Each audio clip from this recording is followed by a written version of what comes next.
This is SelfWork, and I'm Dr. Margaret Rutherford. At SelfWork, we discuss psychological and emotional issues and what you can do about them, whether that's learning self-acceptance, taking action, or seeking therapy or treatment. 8 years ago, I extended the walls of my practice to reach those of you who might already be knowledgeable about mental health treatment, but also to those of you who might say you'd never darken the door of a therapist. And yet, you are here. I'll answer your questions while I invite you to take a few minutes for your own self-work. So let's start with the two that I found in my survey. I should solve my own problems. Here's my take on that, guys. Going to a therapist is not giving up on your own decision-making or control. You will solve your own problem. In fact, you have to do the bulk of the work. But what you can benefit from is another perspective. Welcome to this week's edition of SelfWork. When I first began to look into writing a book on depression, more specifically, writing a book on depression or despair that's secret, camouflaged, or hidden away by an outstanding-looking, perfect-looking life, I found Andrew Solomon's TED Talk that he gave in 2013. That talk has now been viewed over 13 million times. And it's a phenomenal talk on how the secrecy of depression, feeling as if you need to not let anyone know that you struggled in the past or you're struggling now, not to be dragged into sadness or emptiness. And the talk also explains when he needed the help of others to literally pull him out of an incredibly deep depression. Today on SelfWork, I'm going to reference this talk, but we're mainly going to focus on what some have called stigma, but also what I feel is even more dangerous, a denial of struggle, which then leads to the secrecy. We'll go over the reasons people give for not revealing their depression, and I'll certainly give you my perspective on those very reasons. The name of Solomon's talk, interestingly enough, was Depression, the Secret We Share. Obviously, I so agree. Because now in 2024, in the responses from my TEDx talk, which I'm going to share with you today, I have found that same tendency, keeping depression a secret. I thought we'd get to a listener email today, but as I was working on this episode, I found that I didn't have time for it. So we'll get back to that next week. Let's first hear from AG1, which I drink almost every day before I do anything else, and I know I'm starting out the day in a healthy way.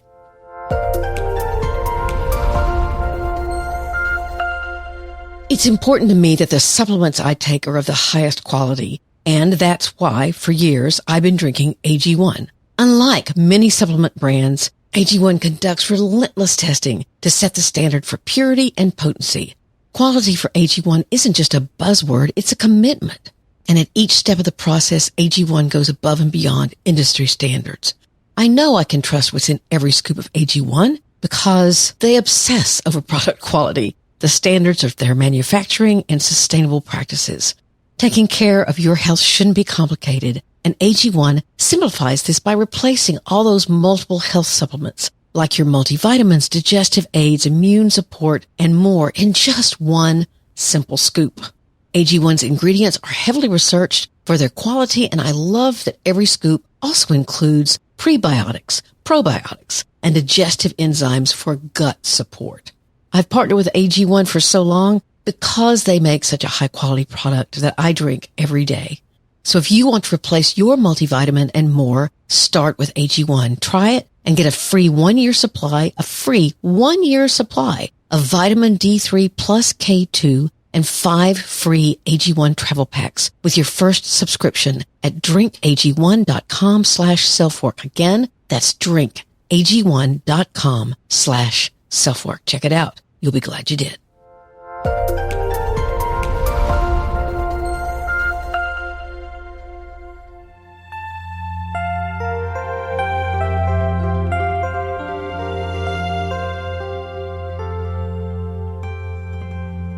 To say I've been honored by the outpouring of thumbs up and views and interesting and open comments in response to my TEDx is an understatement.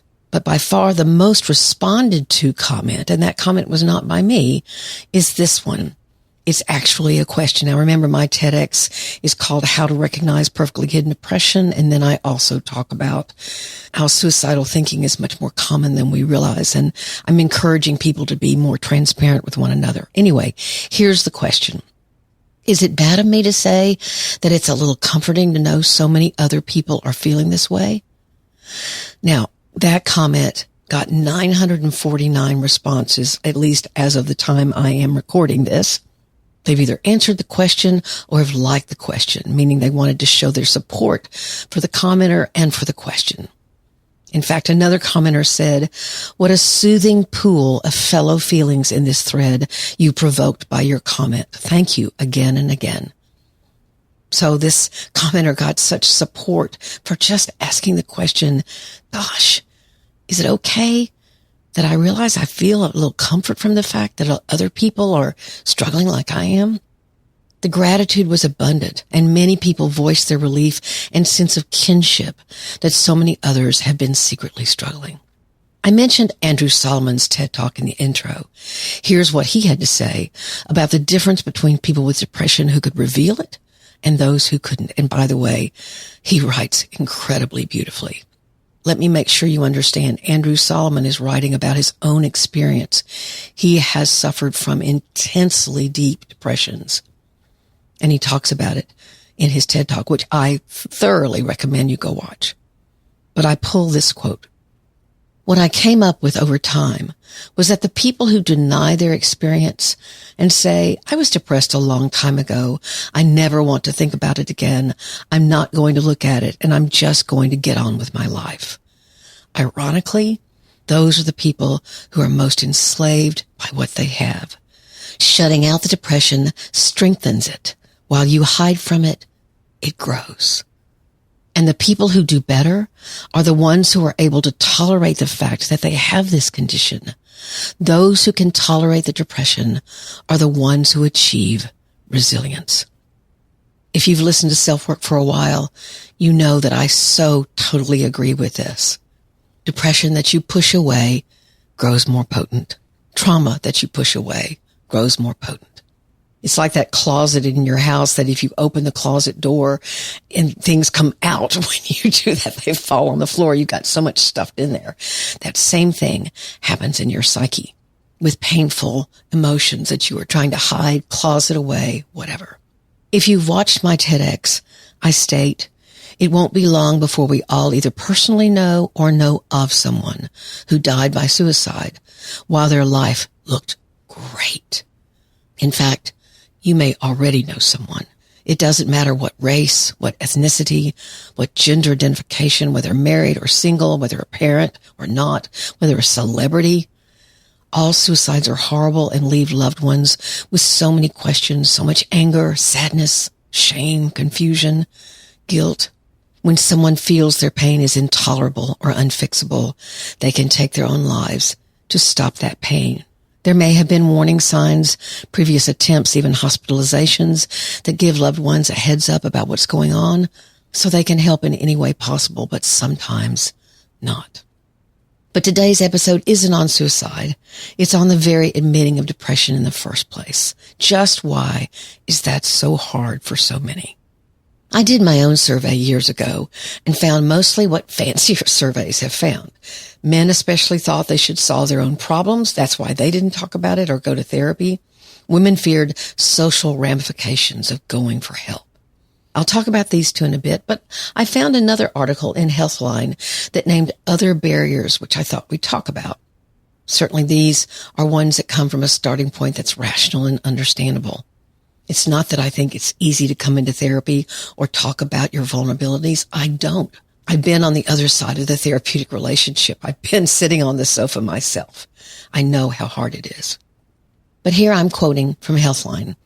One of the things that might serve as a barrier for you to talk about it or be open about it, it came on so gradually I hardly noticed.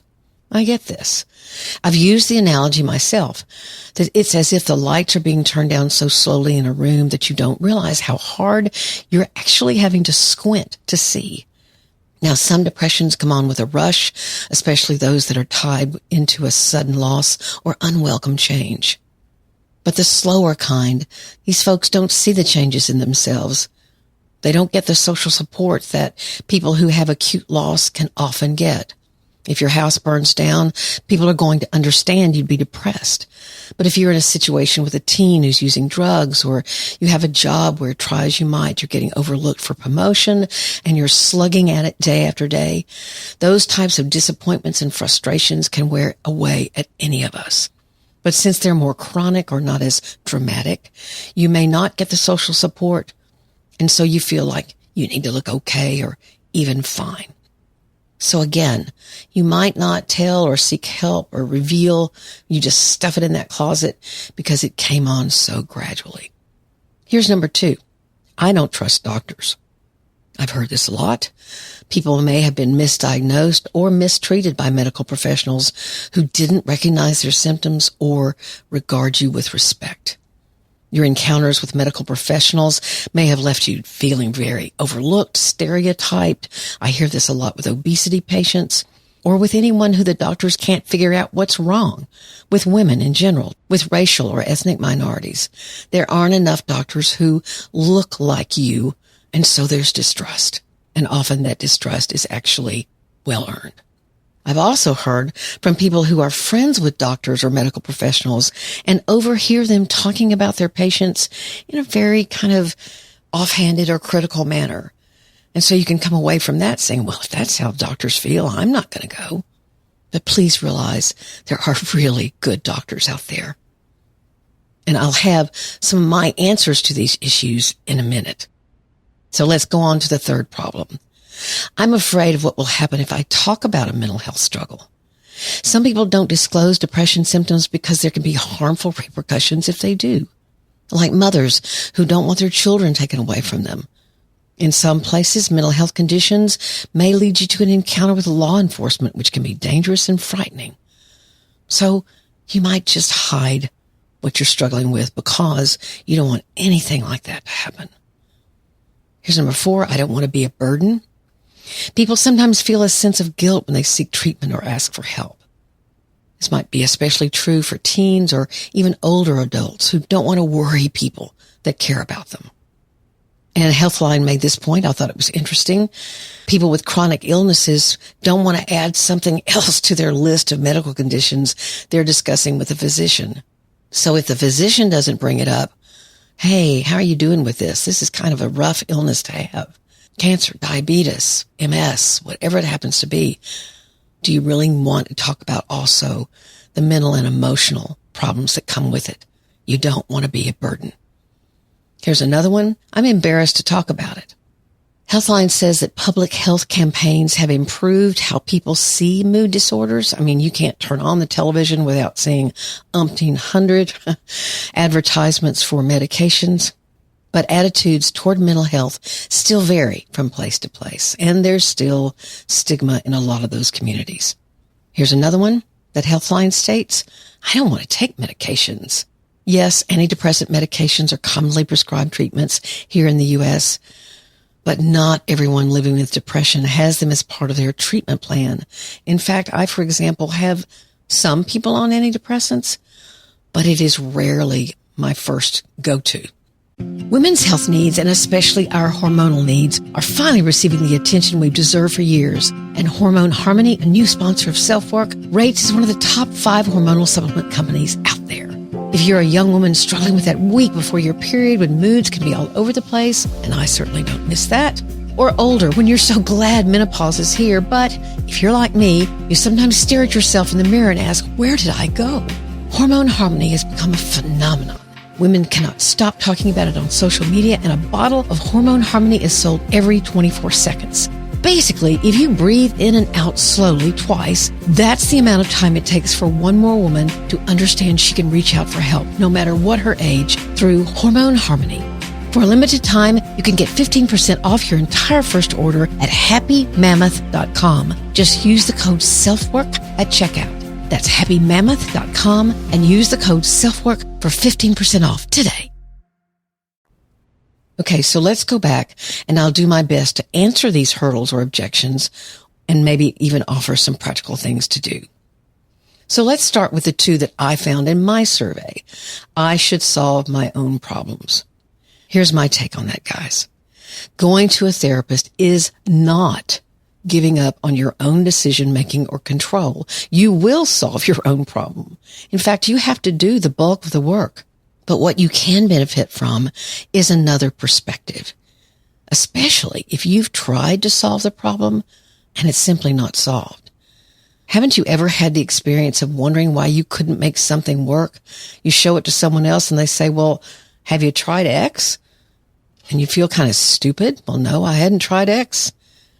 Therapists can be thought of as consultants, as another perspective, plain and simple.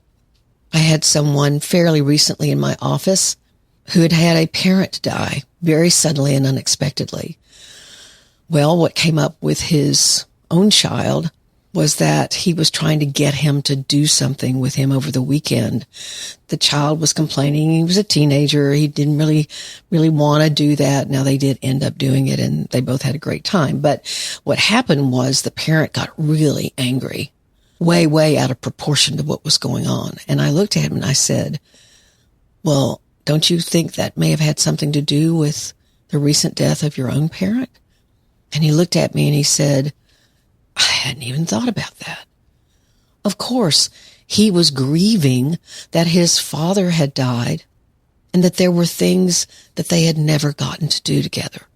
So obviously when he asked his son, hey, let's go do this, and it was met with, nah, not really, I don't want to, Dad, he blew up because that was more about his grief than his real anger with his son.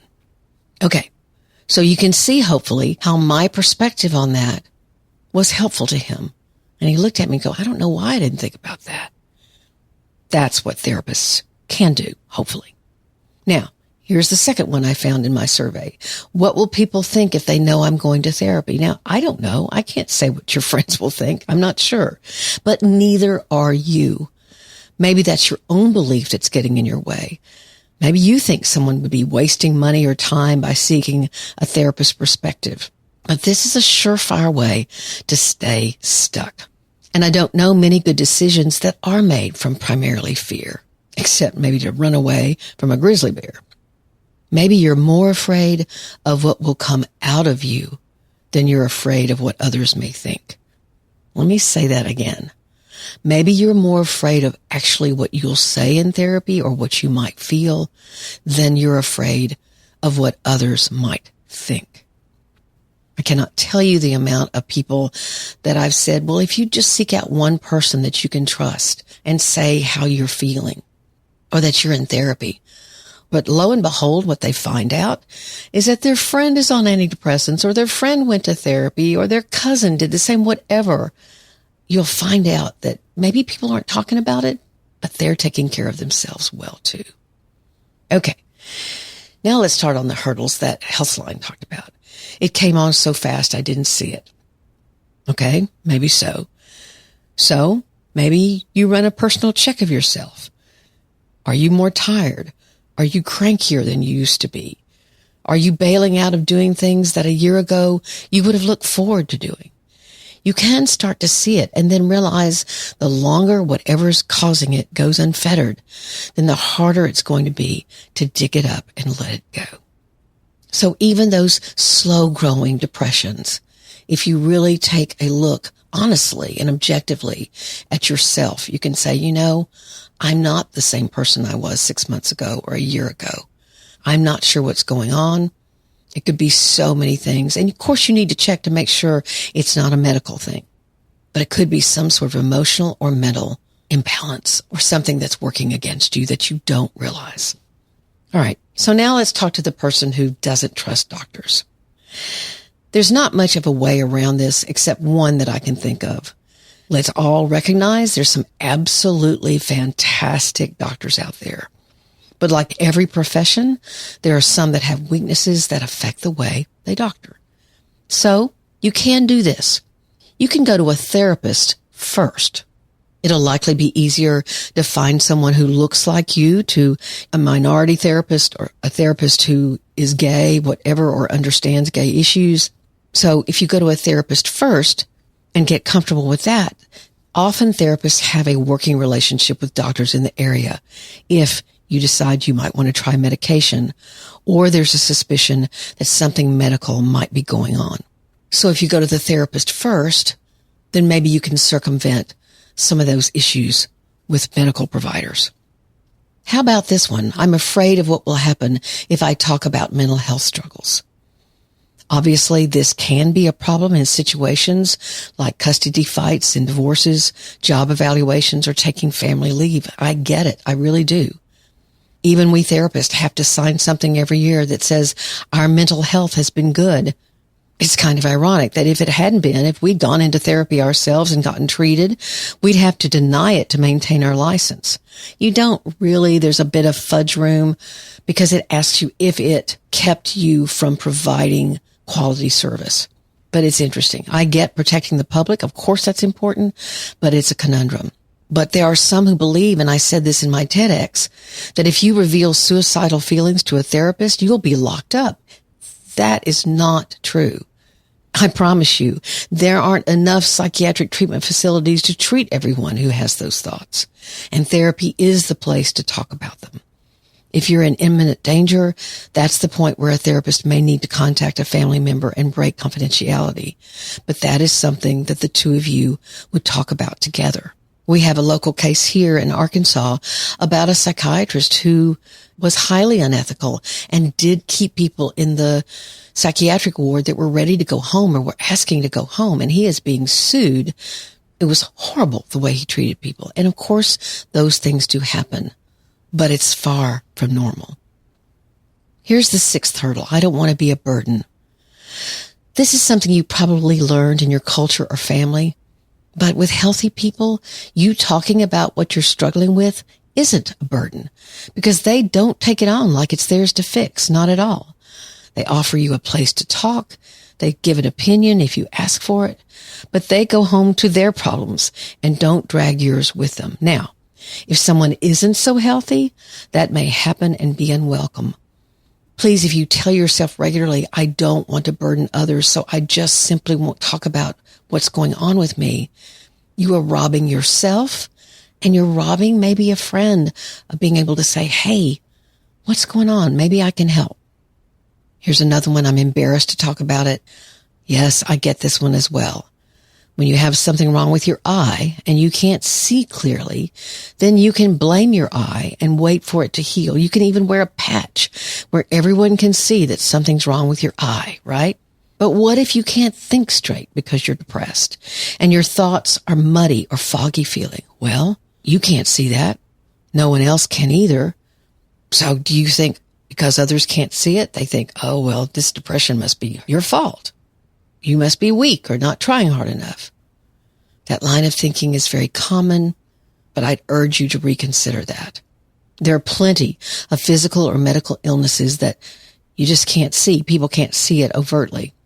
And I've had clients say often to me, I wish my disease showed more. People don't know I'm not able to pick up my kids at school or whatever the struggle is. So they just think I'm a lousy mother. Maybe you have fibromyalgia or rheumatoid arthritis or some illness that comes and goes. Some days you can be active, others you can't. It can be very frustrating. What I'm trying to say is that depression can be just like that. It ebbs and flows. It can come and go. It can worsen and deepen and then lift a bit. Here's another quick point. It can be hard to accept that your depression may lie to you, that the very thoughts you're having about something aren't what you'd think if you weren't depressed. That's when you need to rely on someone you trust to tell you, hey, you're not yourself. You're not thinking through this correctly. Bruce Springsteen, for example, says he relies a lot on his wife to help him see that he's cycling down into depression, and literally says his listening to her has saved his life. Here's the last hurdle. I don't want to take medicine. Then don't. You don't have to, often at least. When I have someone new come in and they say this to me, I'll often say, okay, that's fine. Let's meet 3 or 4 times. I'll give you things to try that I know help with depression, or at least in my experience do. If you don't do them or you can't do them, or both you and I can see that you're not feeling differently or doing better, then maybe we need to have this medication talk again and reconsider. But exercise, eating well, sleeping well and enough, and that's a huge one, learning new skills with handling conflict, having some sort of emotional release, all of these can be much more important to a lessening of depression than medication. But realize that if you do go to a medical doctor, most of them are going to ask you if you want meds. Most psychologists are not licensed to prescribe medications. So when you come into therapy, that's not going to be the first line of treatment unless you're in some kind of emergency state. I hope this has been helpful to you, sort of challenging these ideas of why you would choose not to reveal your depression.